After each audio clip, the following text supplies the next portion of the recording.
What is going on, guys, and welcome back to another video. I know it's Monday. Mondays aren't always good, but I hope you're having a freaking awesome day, and just day in general, because you might not be watching this on a Monday. But if you're not, as always, get your ass in the comment section below and let me know why you are not having a good day, and I will try and make your day a little bit more cooler. But ladies and gentlemen, Spider-Man on a PlayStation 4. We know this is going to be an absolutely incredible game. If you are genuinely excited for the game, then go ahead and drop a like on this video. But there is more to this video than just being excited for Spider-Man, right? Now, you can tell by the video title what this is going to be about, and before I actually kind of go into the main topic, I just want to share a little story about the sort of Spider-Man series and the impact it had on me, right, as a kid, pretty much. But this video as a whole is going to be kind of like short and snappy, because it's one of those ones where I want to just share my thoughts and then interact with you guys in the comment section below, by you, of course, giving me your honest opinion on what you think after I've kind of like spoke a whole lot of shit, pretty much. I mean, it's not a whole lot of shit, but you know what I mean, right? It's one of those types of videos that it's gonna have a lot of thought behind it. But back in the day, like I'm talking in the PlayStation 2 days, Spider-Man was one of like the very like early games pretty much that I had to my collection. And as a kid, I was like super like I guess you could say like afraid to ever be left alone in the house by myself. Like even if my mom was to go around the corner to get milk or something, right? Something so small, and bear in mind like the shops will literally be around the corner. I was like petrified. It was a no-go for me, right? But I remember one day I got Spider-Man for my PlayStation 2 and I was super excited to play it. And I remember literally saying to my mom, like, "Mom, you can go anywhere, like I will happily stay at home." And I remember like she'd done like a shopping trip, right, which is not too far. And I was like at that kind of like age where you can stay at home pretty much, right? You're not going to be an idiot and set the freaking house on fire, right? But that said, I remember just sitting there, right? And I was just playing Spider-Man and I could not give a crap about anything about me. And it's funny that I say that because some of you might not know what I'm talking about, but when you know how petrified I was as a kid and like how this game just pretty much made me not give a crap, it was absolutely amazing. But that's besides the point, because I realized we're 2 minutes into the video and I have shared an irrelevant story, and I'm really sorry.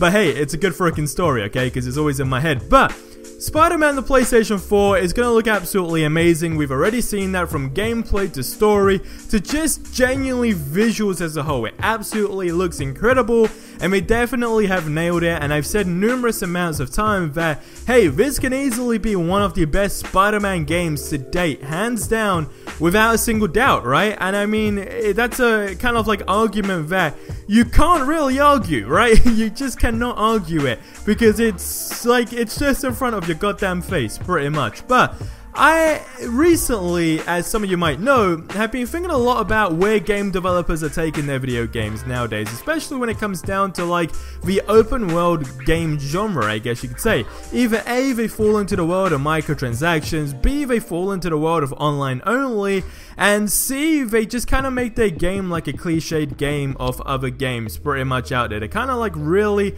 try to match their game with another game, and it kind of like, I guess you could say, all that make a unique game kind of just goes out the window and it becomes non-existent, and then pretty much games get really overhyped and then it all goes to crap, pretty much. I mean, if you cannot agree with that, then I mean, I don't know what kind of games you're playing, but all the games that we see nowadays are very much, I guess it's more common, right, than uncommon. They more commonly go through this route. And the sad truth is, right, the sad truth is, and I discovered this today, not that I didn't know about it, but it kind of just like ticked into my head that this, of course, is a PlayStation exclusive, right? It's a PlayStation 4 exclusive, meaning if you have any other console, it's like, hey, you're not gonna get this, alright?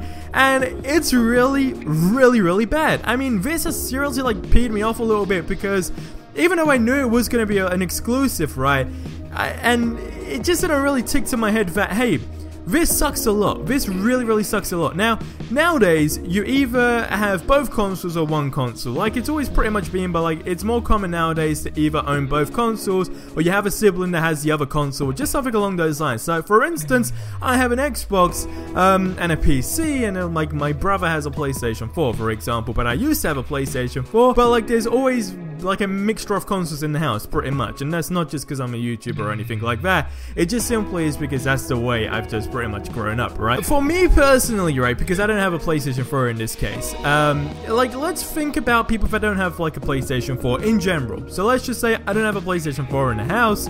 This really sucks, because this game, seriously, like I've said at the beginning of the video, has potential to be 2018's probably most, I guess you could say, played game, most successful game, and just genuinely game of the year, I guess, if you really want to kind of like give it a medal for that, because everything it's showing us, they are absolutely nailing it. And I mean, of course, if Spider-Man games in general had like a multiplayer mode, yes, that would definitely make it a whole bunch more cooler, but in this case it doesn't, so let's just kind of leave that out the window, right? But you see where I'm going with this. Now, exclusives on consoles is such a bad thing, right?